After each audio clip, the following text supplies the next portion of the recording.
ओम नमो भगवते वासुदेवाय। ओम नमो भगवते वासुदेवाय। ओम नमो भगवते वासुदेवाय। ओम नमो भगवते वासुदेवाय। श्रीमद् भागवत अमृत कथा द्वितीय स्कंध अथ पंचमोध्यायः। इस अध्याय में सृष्टि का वर्णन किया गया है। इस अध्याय का नाम है सृष्टि वर्णन। नारद जी ने पूछा, पिताजी, आप केवल मेरे ही नहीं सबके पिता, समस्त देवताओं से श्रेष्ठ एवं सृष्टिकर्ता हैं। आपको मेरा प्रणाम है। आप मुझे वह ज्ञान दीजिए जिसके आत्म तत्व का साक्षात्कार हो जाता है। पिताजी, इस संसार का क्या लक्षण है? इसका आधार क्या है? इसका निर्माण किसने किया? इसका प्रलय किसमें होता है? यह किसके अधीन है? और वास्तव में यह क्या वस्तु है? आप इसका तत्व बतलाइए। आप तो यह सब कुछ जानते हैं, क्योंकि जो कुछ हुआ है, हो रहा है या होगा, उसके स्वामी आप ही हैं।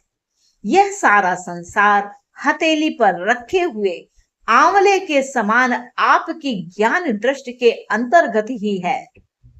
पिताजी, आपको यह ज्ञान कहाँ से मिला? आप किसके आधार पर ठहरे हुए हैं?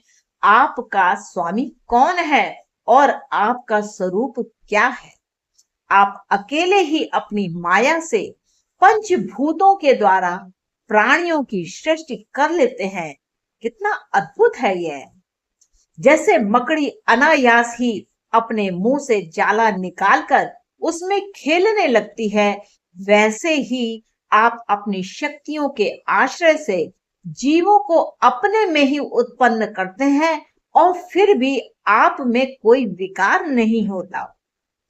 जगत के नाम, रूप और गुणों से जो कुछ भी जाना जाता है, उसमें मैं ऐसी कोई सत, असत, उत्तम, मध्यम या अधम वस्तु नहीं देखता जो आपके सिवा और किसी से उत्पन्न हुई हो।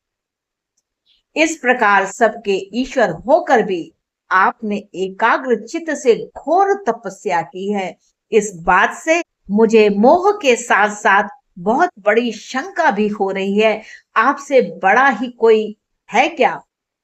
पिताजी, आप सर्वज्ञ और सर्वेश्वर हैं। जो कुछ मैं पूछ रहा हूं वह सब आप कृपा करके मुझे इस प्रकार समझाइए कि जिससे मैं आपके उपदेश को ठीक ठीक समझ सकूं। ब्रह्मा जी ने कहा, बेटा नारद, तुमने जीवों के प्रति करुणा के भाव से भरकर यह बहुत ही सुंदर प्रश्न किया है, क्योंकि इससे भगवान के गुणों का वर्णन करने की प्रेरणा मुझे प्राप्त हुई है। तुमने मेरे विषय में जो कुछ कहा है, तुम्हारा वह कथन भी असत्य नहीं है, क्योंकि जब तक मुझसे परे का तत्व जो स्वयं भगवान ही है जान नहीं लिया जाता, तब तक मेरा ऐसा ही प्रभाव प्रतीत होता है जैसे सूर्य, अग्नि, चंद्रमा, ग्रह, नक्षत्र और तारे उन्हीं के प्रकाश से प्रकाशित होकर जगत में प्रकाश फैलाते हैं, वैसे ही मैं भी उन्हीं स्वयं प्रकाश भगवान के चिन्मय प्रकाश से प्रकाशित होकर संसार को प्रकाशित करता हूं और प्रकाशित कर रहा हूं और भविष्य में करता रहूंगा। उन भगवान वासुदेव की मैं वंदना करता हूं और ध्यान भी, जिनकी दुर्जय माया से मोहित होकर लोग मुझे जगत गुरु कहते हैं। यह माया तो उनकी आंखों के सामने ठहरती ही नहीं, झेप कर दूर से ही भाग जाती है, परंतु संसार के अज्ञानी जन उसी से मोहित होकर यह मैं हूं, यह मेरा है, इस प्रकार बोलते रहते हैं। भगवत स्वरूप नारद द्रव्य, कर्म, काल, स्वभाव और जीव वास्तव में भगवान से भिन्न दूसरी कोई भी वस्तु नहीं है। वेद नारायण के परायण हैं, देवता भी नारायण के ही अंगों में कल्पित हुए हैं और समस्त यज्ञ भी नारायण की प्रसन्नता के लिए ही हैं तथा उनसे जिन लोकों की प्राप्ति होती है वे भी नारायण में ही कल्पित है। सब प्रकार के योग भी नारायण की प्राप्ति के ही हेतु हैं। सारी तपस्याएं नारायण की ओर ही ले जाने वाली हैं। ज्ञान के द्वारा भी नारायण ही जाने जाते हैं। समस्त साध्य और साधनों का पर्यवसान भगवान नारायण में ही है। वे दृष्टा होने पर भी ईश्वर है, स्वामी है, निर्विकार होने पर भी सर्व स्वरूप है। उन्होंने ही मुझे बनाया है और उनकी दृष्टि से ही प्रेरित होकर मैं उनके इच्छा अनुसार सृष्टि रचना करता हूँ। भगवान माया के गुणों से रहित एवं अनंत है। सृष्टि स्थिति और प्रलय के लिए रजोगुण, सत्वगुण और तमोगुण, ये तीन गुण माया के द्वारा उनमें स्वीकार किए गए हैं। ये ही तीन गुण द्रव्य, ज्ञान और क्रिया का आश्रय लेकर मायातीत नित्य मुक्त पुरुष को ही माया में सिद्ध होने पर कार्य कारण कर्तापन के अभिमान से बांध लेते हैं। नारद इंद्रियातीत भगवान गुणों के इन तीन आवरणों से अपने स्वरूप को भली भांति ढक लेते हैं, इसलिए लोग उनको नहीं जान पाते। सारे संसार के और मेरे भी एकमात्र स्वामी वे ही हैं। मायापति भगवान ने एक से बहुत होने की इच्छा होने पर अपनी माया से अपने स्वरूप में स्वयं प्राप्त काल, कर्म और स्वभाव को स्वीकार कर लिया। भगवान की शक्ति से ही काल ने तीनों गुणों में क्षोभ उत्पन्न कर दिया, स्वभाव ने उन्हें रूपांतरित कर दिया और कर्म ने महतत्व को जन्म दिया। रजोगुण और सत्व गुण की वृद्धि होने पर महतत्व जो विकार हुआ, उससे ज्ञान, क्रिया और द्रव्य रूप तमह प्रधान विकार हुआ। वह अहंकार कहलाया और विकार को प्राप्त होकर तीन प्रकार का हो गया। उसके भेद हैं वैकारिक, तेजस और तामस। नारद जी वे क्रमशः ज्ञान शक्ति, क्रिया शक्ति और द्रव्य शक्ति प्रधान है। जब पंच महाभूतों के कारण रूप तामस अहंकार में विकार हुआ, तब उससे आकाश की उत्पत्ति हुई। आकाश की तन्मात्रा और गुण शब्द हैं। इस शब्द के द्वारा ही दृष्टा और दृश्य का बोध होता है। जब आकाश में विकार हुआ, तब उससे वायु की उत्पत्ति हुई। उसका गुण स्पर्श है। अपने कारण का गुण आ जाने से वह शब्द वाला भी है। इंद्रियों में स्फूर्ति, शरीर में जीवन शक्ति, ओज और बल इसी के रूप हैं। काल, कर्म और स्वभाव से वायु में भी विकार हुआ, उससे तेज की उत्पत्ति हुई। इसका प्रधान गुण रूप है। साथ ही इसके कारण आकाश और वायु के गुण शब्द एवं स्पर्श भी इसमें है। तेज के विकार से जल की उत्पत्ति हुई। इसके गुण हैं रस, कारण तत्वों के गुण शब्द, स्पर्श और रूप भी इसमें ही है। जल के विकार से पृथ्वी की उत्पत्ति हुई। इसका गुण है गंध। कारण के गुण कार्य में आते हैं। इस न्याय से शब्द, स्पर्श, रूप और रस, ये चारों गुण भी इसमें विद्यमान हैं। वैकारिक अहंकार से मन की और इंद्रियों के 10 अधिष्ठात्र देवताओं की भी उत्पत्ति हुई है।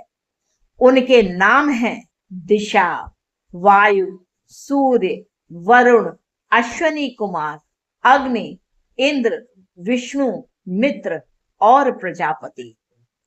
तेजस अहंकार के विकार से श्रोत्र, त्वचा, नेत्र, जिह्वा और घ्राण, ये 5 ज्ञानेन्द्रियां एवं वाक, हस्त, पाद, गुदा और जननेन्द्रिय, ये 5 कर्मेंद्रियां उत्पन्न हुई। साथ ही ज्ञान शक्ति रूप बुद्धि और क्रिया शक्ति रूप प्राण भी तेजस अहंकार से ही उत्पन्न हुए। श्रेष्ठ ब्रह्मविद, जिस समय ये पंचभूत इंद्रिय मन और सत्व आदि तीनों गुण परस्पर संगठित नहीं थे, तब अपने रहने के लिए भोगों के साधन रूप शरीर की रचना नहीं कर सके।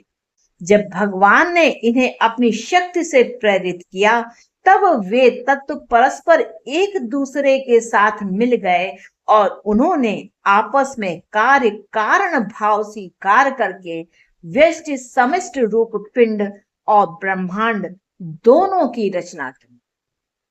वह ब्रह्मांड रूप अंडा 1 सहस्त्र वर्ष तक निर्जीव रूप से जल में पड़ा रहा। फिर काल और कर्म और स्वभाव को स्वीकार करने वाले भगवान ने उसे जीवित कर दिया। उस अंडे को फोड़कर उसमें से ही विराट पुरुष निकला, जिसकी जंघा, चरण, भुजाएं, नेत्र, मुख और सिर सहस्त्रों की संख्या में है।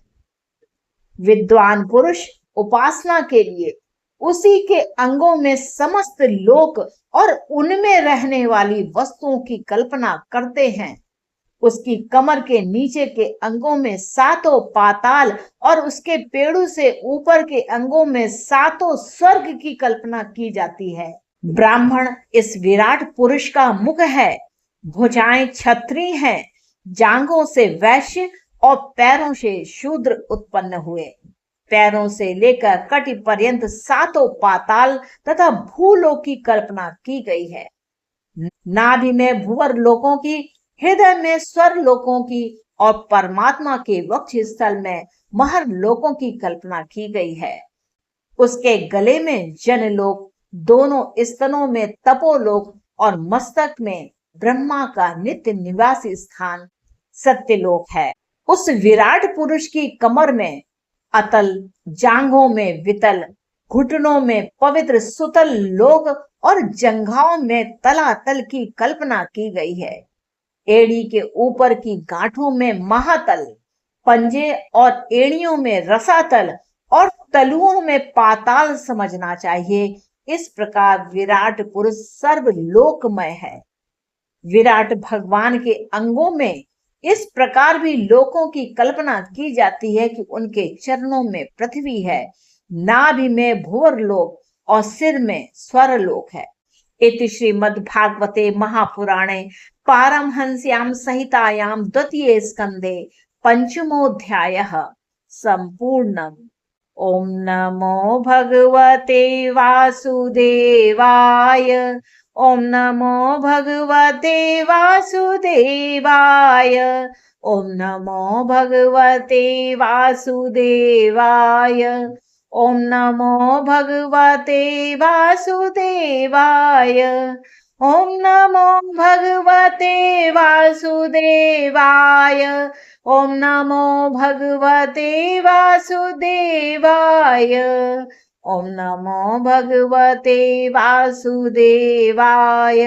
ओम नमो भगवते वासुदेवाय।